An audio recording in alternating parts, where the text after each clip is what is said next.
Friends, ఈ వీడియోలో మన ప్రభుత్వాలు స్టేట్ మరియు సెంట్రల్ ప్రభుత్వాలు ఎలా మిడిల్ క్లాస్ ప్రజలను ట్యాక్స్ అండ్ ఇన్ఫ్లేషన్తో చంపుతున్నారో చెప్తా. ఈ వీడియో కొంచెం కన్స్ట్రక్టివ్గా ప్రభుత్వాన్ని క్రిటిసైజ్ చేసేలాగా ఉంటుంది.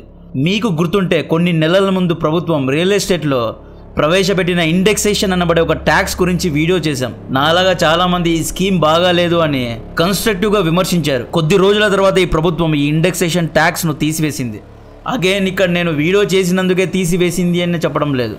ఒక పెద్ద సముద్రంలో చిన్న డ్రాప్ లాగా మన వంతు కాంట్రిబ్యూషన్ మనం ఇచ్చాం. ఇప్పుడు భారత్లో మిడిల్ క్లాస్ ప్రజలు ప్రమాదంలో ఉన్నారు. ఈ వీడియో భయపెట్టడానికి కాదు, భారత ఆర్థిక వ్యవస్థను నిలబెట్టడానికి చేస్తున్నాను. ఇక్కడ మిడిల్ క్లాస్ అంటే ఇయర్కు 6 నుండి 18 లక్షలు సంపాదించే వారందరూ మిడిల్ క్లాస్ కిందకే వస్తారు. ఇన్ఫ్యాక్ట్ ఈ కరెంట్ ఇన్ఫ్లేషన్లో యాన్యువల్లీ 30 లక్షలు సంపాదించిన వారు కూడా మిడిల్ క్లాస్ కిందకే వస్తారు అంటున్నారు. ఎందుకంటే డబ్బులు సరిపోవడం లేదండి.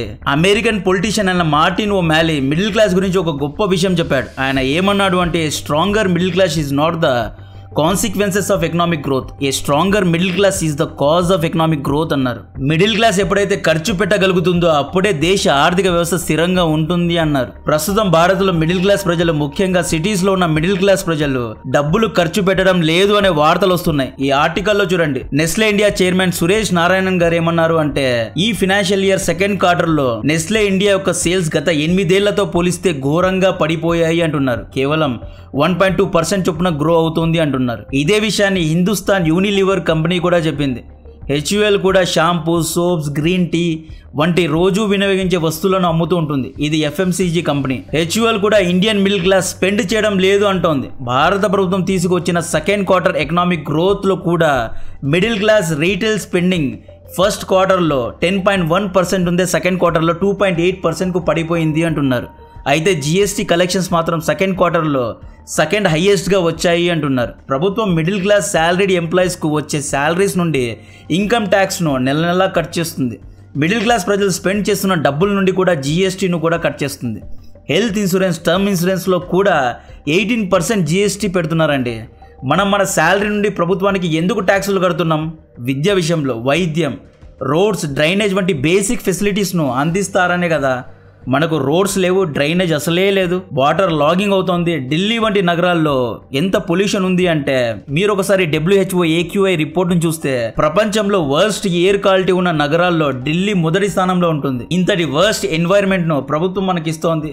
అయితే ట్యాక్స్లు మాత్రం కరెక్ట్గా కట్టించుకుంటోంది. ఇంతకుముందు ట్యాక్స్లో ఎన్నో రకాలుగా ఉండేది. ఎక్సైజ్, క్యాట్, SAD, octroi, entry tax, luxury, ఇలా ఎన్నో ట్యాక్సెస్ను కుదించి జిఎస్టీ లాగా సింప్లిఫై చేశారు. అయితే కొన్ని ప్రోడక్ట్స్లో ఈ జిఎస్టీను స్టేట్ గవర్నమెంట్కు కట్టాలి, at the same time central గవర్నమెంట్కు కట్టాలి. ఈ ఇండైరెక్ట్ ట్యాక్సెస్ అన్ని మిడిల్ క్లాస్ ప్రజల దగ్గర కట్టించుకుంటున్నారు. ఉదాహరణకు పెట్రోల్, డీజిల్ అండి. దీన్ని జిఎస్టీ కిందకు ఎందుకు తీసుకురాలేదు ఒకసారి ప్రభుత్వాలను అడగండి. వీళ్ళు దీన్ని జిఎస్టీలో వేరు. ఎందుకంటే పెట్రోల్ ధర ప్రపంచ వ్యాప్తంగా పడిపోయిన అమెరికా, సౌదీ వంటి దేశాలు తమ ఆయిల్ బావులను తీసి ఫ్రీగా పెట్రోల్ను అమ్మినా కూడా వీళ్ళు పెట్రోల్ రేట్ను తగ్గించారు.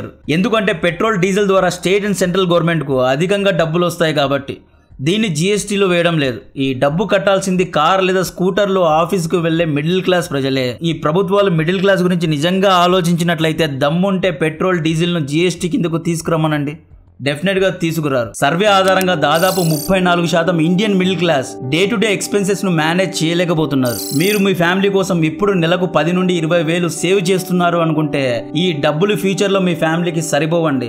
ఒక 10 ఇయర్స్ తర్వాత ఇన్ఫ్లేషన్ ను యాడ్ చేస్తే ఈ డబ్బులు సరిపోకపోవచ్చు. ఇన్ఫ్లేషన్ ను బీట్ చేయడానికి మన దగ్గర ఒక బ్యాకప్ ప్లాన్ అనేది డెఫినెట్ గా ఉండాలి. ఒకవేళ మన ఇంటిని నడిపే మెయిన్ బ్రెడ్ అన్నర్ కు ఏమైనా అయితే, అన్ఫార్చునేట్లీ ఏమైనా అయితే, ఒక మంచి అమౌంట్, లంసమ్ అమౌంట్ మన ఫ్యామిలీకు ఎమర్జెన్సీ ఫండ్ లాగా మన ఫ్యామిలీ కోసం ఆసరాగా ఉంటుంది. మనం టర్మ్ ఇన్సూరెన్స్ ను నెగ్లెక్ట్ చేస్తూ ఉంటాం. టర్మ్ ఇన్సూరెన్స్ లో ఎర్లీ బర్డ్ బెనిఫిట్ అనేది ఒకటి ఉంటుంది. అంటే మీరు తక్కువ ఏజ్ లో టర్మ్ ఇన్సూరెన్స్ తీసుకుంటే మంత్లీ ప్రీమియం తక్కువగా కట్టాల్సి ఉంటుంది. మీరు మంచి ఇన్సూరెన్స్ కోసం చూస్తుంటే బజాజ్ టర్మ్ ఇన్సూరెన్స్ మన కోసం 2 కోట్ల టర్మ్ ఇన్సూరెన్స్ ప్లాన్ ను ప్రవేశపెట్టింది. ఫస్ట్ ప్రీమియం లో 17% డిస్కౌంట్ ను ఇస్తున్నారు. జస్ట్ 14 రూపీస్ లో ఫ్రీ హెల్త్ మేనేజ్మెంట్ సర్వీసెస్ ను ప్రొవైడ్ చేస్తున్నారు. ఈ ₹1 కోటి ప్రీమియం మీకు ఎటువంటి కమిషన్ లేదా సర్వీస్ చార్జెస్ లేకుండా తక్కువ ప్రీమియం తో ఇస్తున్నారు. ఇక్కడ ప్రీమియం అంటే మీరు నెల నెలా కట్టే డబ్బు అన్నమాట. దీంట్లో 99% క్లైమ్ సెటిల్మెంట్ రేషియో ఉంది. బజాజ్ టర్మ్ ఇన్సూరెన్స్ మీ ఫ్యామిలీకి ఒక భరోసా లాగా ఉంటుంది. దీని యొక్క లింక్ ను డిస్క్రిప్షన్ లో కమెంట్ బాక్స్ లో ఇస్తున్నా. అలాగని జిఎస్టీ కారణంగా లాభాలు లేవంటే ఉన్నాయి, చాలా లాభాలు ఉన్నాయి, కానీ మిడిల్ క్లాస్ కి ఏమంతగా లేవు.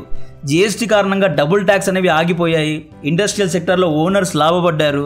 రెస్టారెంట్ బిల్స్ వంటివి కూడా తగ్గాయి. బట్ ఫుడ్ రేట్స్ పెరుగుతున్నాయి కదా. నెలకు 1,00,000 జీతం సంపాదించే వాడికి ట్యాక్స్, పిఎఫ్, మెడికల్ అన్ని కట్టే చేతికి 72,000 మాత్రమే వస్తుంది. దీంట్లో ఖర్చులు చూడండి, 20,000 రెంట్కి పోతుంది లేదా హోమ్ ఈఎంఐకి వెళ్తుంది, 5,000 ఇంటర్నెట్ లేదా ఎంటర్టైన్మెంట్కి వెళ్తుంది, 5,000 petrol and maintenance, 10,000 school fee, 10,000 credit card bill, 10,000 mutual fund, ఇలా అన్ని పోయి మిగిలింది నెలకు 12,000. ఈ 12,000ను ఒక మిడిల్ క్లాస్ ఫ్యామిలీ ఎలా ఖర్చు పెట్టగలుగుతుంది? అది హైదరాబాద్, బెంగళూరు వంటి సిటీస్లో ఎలా ఖర్చు పెడుతుంది?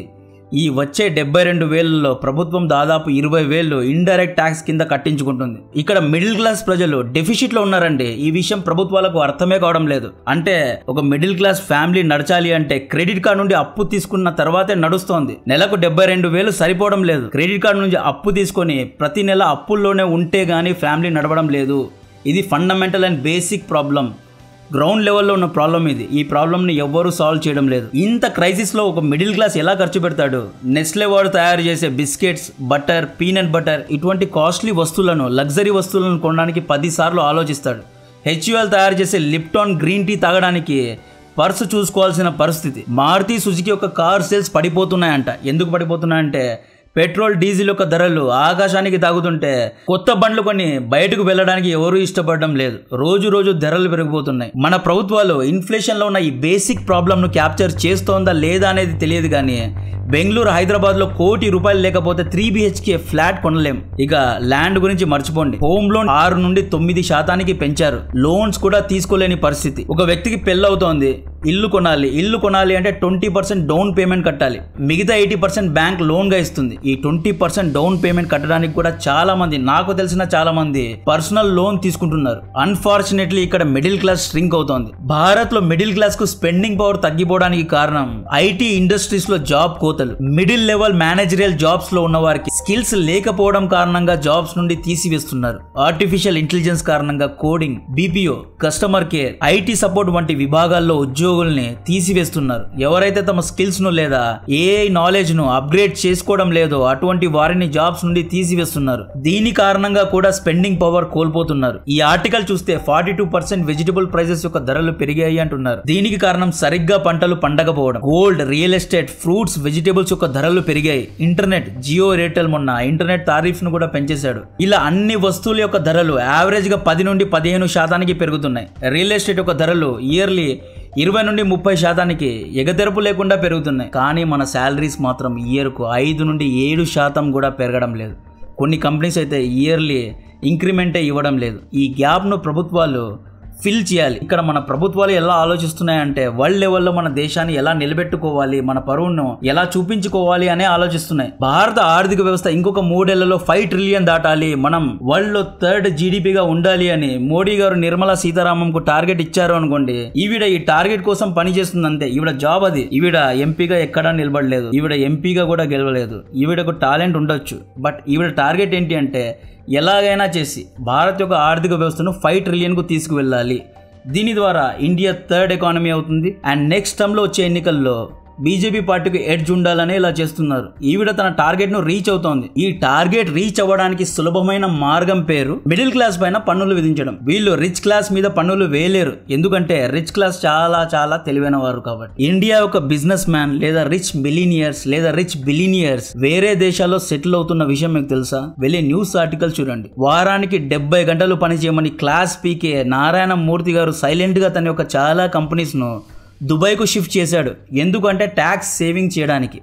ఇండియాలో అంటే 40 నుండి 50% ట్యాక్సులు కట్టాలి. ఈయన దుబాయ్లో ట్యాక్స్ సేవ్ చేసి ఇక్కడ పనిచేస్తున్న మిడిల్ క్లాస్ కు మీ భార్య పిల్లల్ని వదిలేసి 70 గంటలు పని చేయండి అని ఫ్రీగా క్లాస్ పీకుతూ ఉంటారు. గౌతమ్ అదానీ సైలెంట్ గా తన కంపెనీస్ ను సింగపూర్ కు షిఫ్ట్ చేస్తున్నాడు. రిపోర్ట్స్ ఆధారంగా దాదాపు 4,300 మంది ఇండియన్ మిలీనియర్స్ దుబాయ్కు షిఫ్ట్ అవ్వాలి అని ప్లాన్ చేస్తున్నారు. ఎందుకు షిఫ్ట్ అవుతున్నారు అంటే దుబాయ్లో రియల్ ఎస్టేట్ ట్యాక్స్ లేదు, ఇండైరెక్ట్ ట్యాక్స్లు లేవు, స్టాక్ మార్కెట్లో క్యాపిటల్ గెయిన్ ట్యాక్స్లు కట్టే అవసరం లేదు. దుబాయ్లో మంచి రోడ్స్ ఉన్నాయి, మంచి ఫెసిలిటీస్ ఉన్నాయి, మంచి మెడికల్ కేర్ ఉంది అండ్ సేఫ్టీ కూడా ఉంది.